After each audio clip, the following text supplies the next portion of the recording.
Să vedem dacă mai merge. Că reușesc să și sparg gheața asta. Nu plutește, un prim lucru.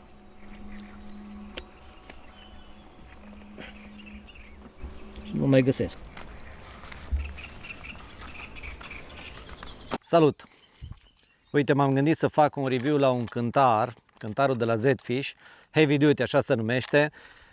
Haideți să vă arăt ce funcționalități are acesta, cum arată, cum putem să-l folosim și dacă o să reziste la testele la care urmează să-l supun. Cântarul, după cum se vede, conține 3 butoane, sau are, mai bine spus, 3 butoane. Butonul de on-off prin care îl pornim.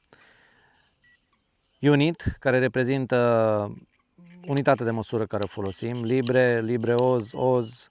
Avem un mod care ne arată și temperatura, dar din punctul meu de vedere nu e foarte bun, pentru că în momentul de față cântarul stă la soare, fiind din corp negru, arată 39 de grade, ceea ce nu e ok în momentul de față, nu vreau să folosesc în general lucrul ăsta, în Fahrenheit și kilogramele. Avem posibilitatea de tară, dar ce e foarte important pentru mine este faptul că pot să îl desfac și să ridic și să fac măsurătoarea peștilor așa. Acum, haideți să vedem tara, cum funcționează.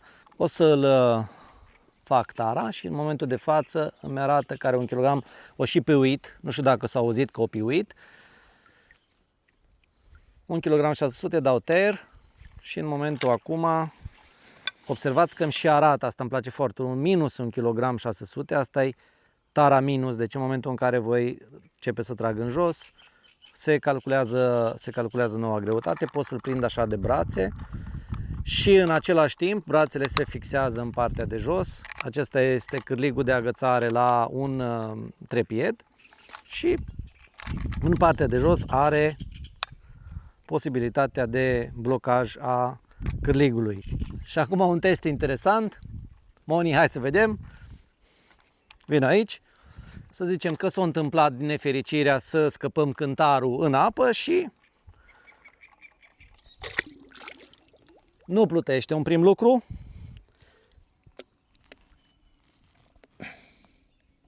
Și nu mai găsesc. L-am scăpat? Ba nu, l-am găsit.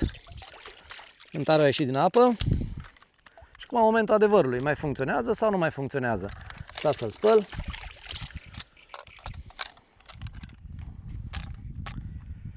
Așa. Arată 0 kg. Off, on.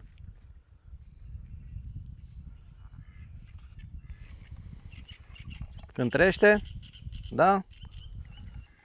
Hai să vedem dacă mai merge posibilitatea de tară. Aceeași greutate, observați că mi-arată, deși a fost scăpat în apă. Ter.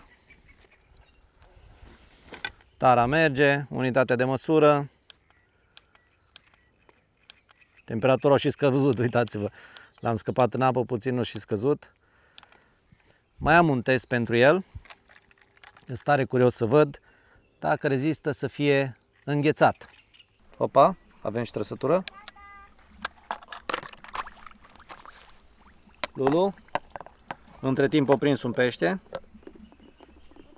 Și o să-l punem la congelat. Și acum, după o noapte, la congelator. Uitați-vă cântarul nostru. Sper să reușesc să-l scot. Încă mai este apă aici, nu îngheța până jos. Dar eu zic că e suficient. Să vedem dacă mai merge. Da. Că reușesc să și sparg gheața asta. Cu greu am reușit să desfac capacul din spate. Bateriile, având în vedere că or sta la rece, evident că nu mai funcționează. Luăm alte 2 baterii. Nu știu care, nu știu nici eu care sunt bune din ce am pe aici, ce am găsit pe aici. Cam ude. Bun. Observăm că s-au prins. Așa, mai puțin.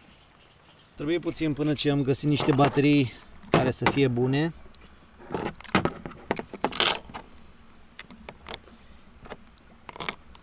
În momentul de față cântarul îmi dă eroarea asta.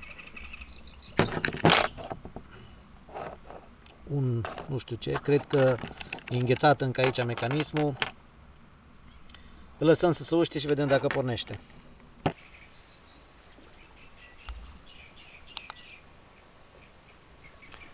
După cum se vede, cântarul și-a revenit. Vedem, cântărește.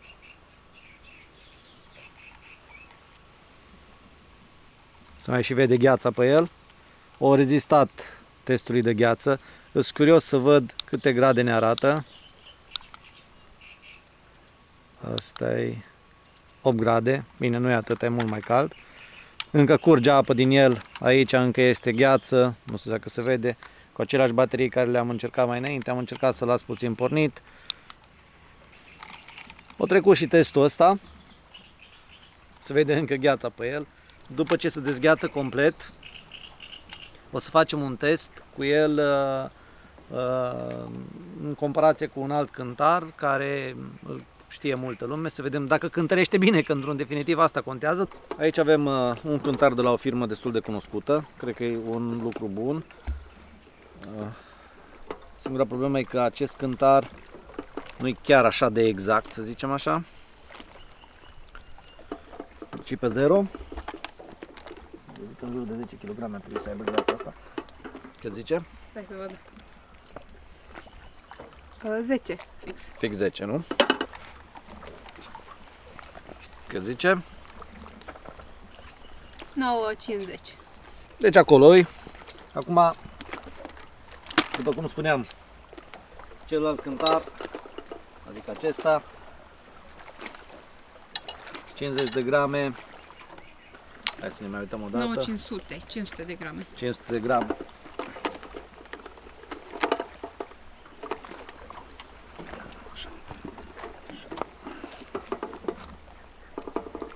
Și aici e sub 10 puțin. Da. Deci acolo e.